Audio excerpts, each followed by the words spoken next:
তোমরা অবভিয়াসলি সবাই জানো যে আমাদের কলকাতায় এখন কি চলছে, আর মেবি সে যদি প্রপার জাস্টিস পায় সেটাই সবচেয়ে বড় প্রাপ্তি হবে। দিন পরে পুজো, বাট দুজনের শেডিউলের জন্য কখনো শপিংয়ে বেরোতে পারলাম না।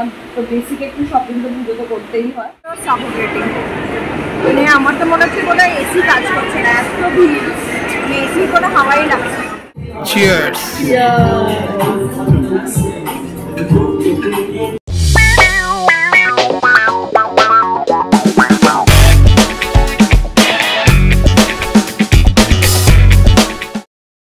Morning everyone, welcome to twisted Bong. আবার একটা নতুন উইকেন্ড। তো সবাই তোমরা কেমন আছো? তো চলো ব্লগটা স্টার্ট করা যাক। সকাল সকাল ঘুম থেকে তো উঠে গেছি, উঠে সামনে একটু বেরিয়েছিলাম, টুকটাক কিছু জিনিস কেনার ছিল। এসে একটু চা বসালাম, চা খাওয়া হয়নি সকাল সকাল, তো চা খাবো। একটু ভাবলাম টিফিনে সুজি খাবো, তো সুজিও বসিয়েছি। আর ওদিকে রুবাই তো অ্যাজ ইউজুয়াল ও শনিবার স্কুল থাকে, তো স্কুলের জন্য বেরিয়ে গেছে। আর আমার আজকে একটু কাজ আছে, সকালের দিকে একটু কাজ আছে, একটা জায়গায় যেতে হবে, তো সেখানে যাব। এসে বিকেলের দিকে কিছু প্ল্যানস থাকতে পারে, যদি সেটা এক্সিকিউট হয় অবভিয়াসলি তোমরা দেখতে পাবে। আর মোটামুটি পুজো তো একদম দোরগোড়ায়, বাইরের রোদ, বাইরের আবহাওয়া দেখলে মনে হচ্ছে পুজো এসে গেছে। তোমাদের যদি একবার দেখাই মানে বাইরের দৃশ্যটা, তাহলে তোমরাও বলবে অবভিয়াসলি পুজো এসছে। দেখে নাও।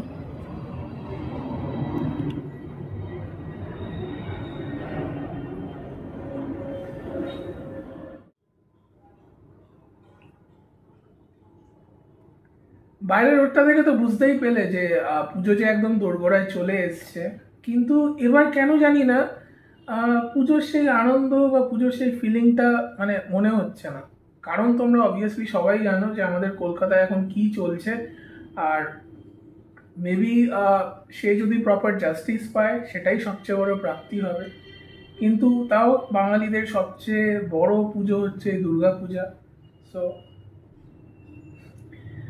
যাই হোক, আপাতত চাটা খাই, চা খেয়ে তারপর একটু এক্সারসাইজ করবো, এক্সারসাইজ করে রেডি হব, রেডি হয়ে বেরোবো। তারপর আগে আগে क्या होता है तुम लोग तो जान ही पाओगे। সো দেখতে লাগলাম, একটা কাজ ছিল ওর জন্য গেছিলাম, এতটা টাইম লেগে যাবে বুঝতে পারিনি। এখন প্রায় 3:45 মতন বাজে, লাঞ্চ হয়নি, প্রচণ্ড খিদে পেয়ে গেছে। তো লাঞ্চটা করে নিই। আর আজকে সন্ধ্যাবেলা হয়তো একটা প্ল্যান হতে পারে, রুবাইয়া মোটামুটি আস্তে আস্তে 5:30 6টা তো বাজবেই, তারপর একটা প্ল্যান হতে পারে। তো দেখা যাক, ক্রমশ প্রকাশ্য। সো দেখতে থাকো ব্লগটা, আশা করছি। ফ্রেশ হয়ে চলে এলাম, আর বাইরে আজকে প্রচণ্ড রোদ, প্রচণ্ড গরম পড়েছে, আর দুপুরবেলা খিদেও পেয়ে গেছে। সারপ্রাইজিংলি আজকে ম্যাডাম স্কুল থেকে একটু তাড়াতাড়ি আসছে, সো একসঙ্গে লাঞ্চটা করবো। সেরকম কিছু দুপুরের জন্য করা ছিল না, তো এসে একটু সেদ্ধ ভাত বসিয়ে দিলাম, সেদ্ধ ভাত খেয়ে দেই। আবার যেটা বলছিলাম আজকে প্ল্যানস আছে, তো অবশ্যই সেই প্ল্যানটা হচ্ছে। তো আমরা বেরোবো আজকে। আর কোথায় যাচ্ছি, যেহেতু বললাম যে পুজো যেহেতু একটু টুকটাক কিছু কেনাকাটি থাকে, তো সেটাই কিনতে যাব। সো দেখতে থাকো ব্লগটা। আর ম্যাডাম মোটামুটি কাছাকাছি চলে এসছে, এখনও পৌঁছায়নি, এলেই তাড়াতাড়ি খেয়ে দে তাড়াতাড়ি বেরোবো। সো ব্লগটা দেখতে থাকো, আশা করছি তোমাদের ভালো লাগবে। ম্যাডাম স্কুল থেকে চলে এসছে, ফ্রেশ হয়ে খেতেও বসে গেছি। সো বলুন আজকে কোথায় যাচ্ছি? আজকে তাড়াতাড়ি চলে এসেছি, তো আমি ওকে বলে দিয়েছিলাম যে একসাথে তাই লাঞ্চ করবো। তো তাড়াহুড়োতে যে লাঞ্চটা তৈরি হয়েছে সেটা আমার সব থেকে প্রিয় লাঞ্চ, ভাত, আলু সেদ্ধ, একটু ডাল সেদ্ধ আর ডিমের পোচ একটা। আমার এটা পার্সোনালি সব থেকে ফেভারিট আর গো টু মিল। তো এটা হয়ে যাওয়ার পর, যেহেতু আজকে একটু টাইম আছে হাতে, আমরা একটু ডায়মন্ড প্লাজা যাব।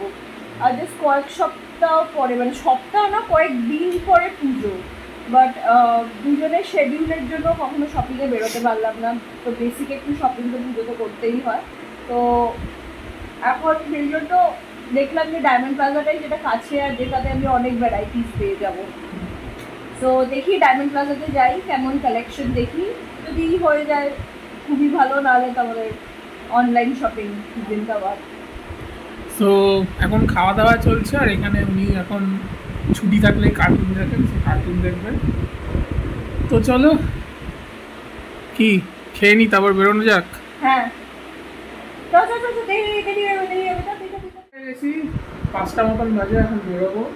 আর এখানে ম্যাডাম বসে বসে গাড়ি বুক করছে। বেশি সময় লাগবে না, এখান থেকে 8 ঘন্টা মতন লাগবে যেতে। তো যাই ডায়মন্ড প্লাজা, আমি আগে কোনোদিনও যাইনি ডায়মন্ড প্লাজাতে, ফার্স্ট টাইম যাচ্ছি। তো চলো দেখা যাক, আশা করি ভালোই লাগবে।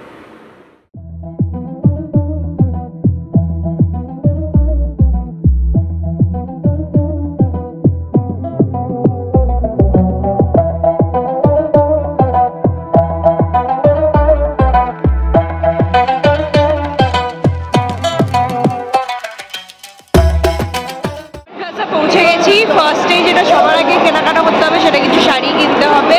তো ডায়মন্ড প্লাজাতে দেখলাম ইন্ডিয়ান সিল্ক হাউসের একটা ব্রাঞ্চ আছে, ইন্ডিয়ান সিল্ক হাউস এজেন্সিজ বলে।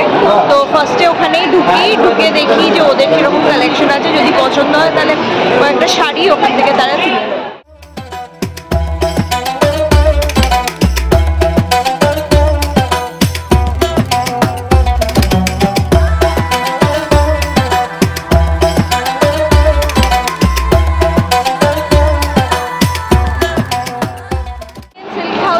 শাড়ি কেনা হয়ে গেছে, কটা শাড়ি কিনলাম, বেশ ভালোই কালেকশন ওদের, বেশ ভালোই লাগলো। প্রাইসটাও পকেট ফ্রেন্ডলি, খুব একটা হাই প্রাইস নয়। তো তোমরা যদি আসো ডায়মন্ড প্লাজাতে ডেফিনেটলি ট্রাই করতে পারো।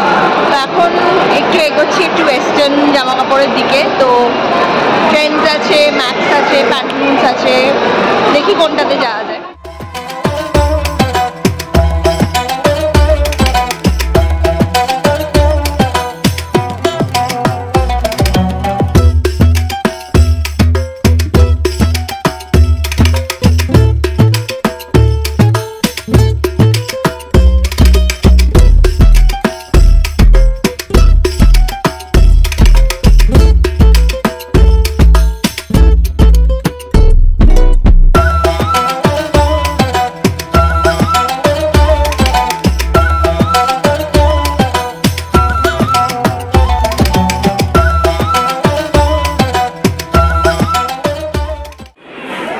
এই ভিড়ের শপিং এক্সপিরিয়েন্স বলে, ভিড়ে তোমার শপিং এক্সপিরিয়েন্স করে কেমন লাগলো? প্রচন্ড সাফোকেটিং, মানে আমার তো মনে হচ্ছে বোধহয় এসি কাজ করছে না, এত ভিড়, এসির কোনো হাওয়াই লাগছে না। আর আসবে এই ভিড়ে শপিং করতে? হয়ে তো গেছে শপিং, আর আসার কি আছে, সবই তো হয়ে গেছে। ডায়মন্ড প্লাজা থেকে বেরিয়ে এবার আমরা চললাম অ্যাক্সিস মলের দিকে। হঠাৎ পিসিদের ফোন এলো যে ওরা অ্যাক্সিস মলে আছে, তো বললো চ একসঙ্গে তাহলে ডিনারটা করা যাক। আমরা বললাম আর এতে না কি আর থোড়ি বলা যায়, তো চলো অ্যাক্সিস মলে গিয়ে দেখা হচ্ছে।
কিছুক্ষণ আগে জাস্ট বাড়ি ঢুকলাম, ভাই সাহ বাইরে কি গরম, সিরিয়াসলি।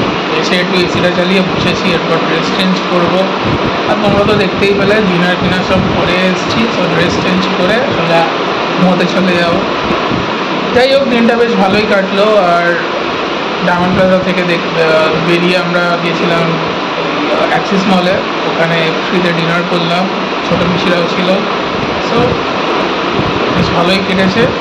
তো এভাবেই আজকের ব্লগটা এখানেই শেষ করছি। আর যদি ভালো লেগে থাকে একটা লাইক, শেয়ার অ্যান্ড কমেন্ট করে দিও। আর অবশ্যই তোমাদের পুজোর শপিং কত দূর, কী কী শপিং করলে যদি পারো তো কমেন্ট বক্সে লিখে জানিও।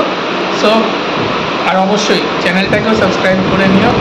সো দেখা হচ্ছে আবার একটা নেক্সট এক্সাইটিং ব্লগে। পুজোর সামনে, এরপর তো মানে এখন তো শুরু বলতে গেলে আমাদের বাঙালিদের ঘুরতে যাওয়া বলো বা সব কিছু। সো দেখা হচ্ছে আবার, ততদিন দেখতে থাকো আমাদের ব্লগ।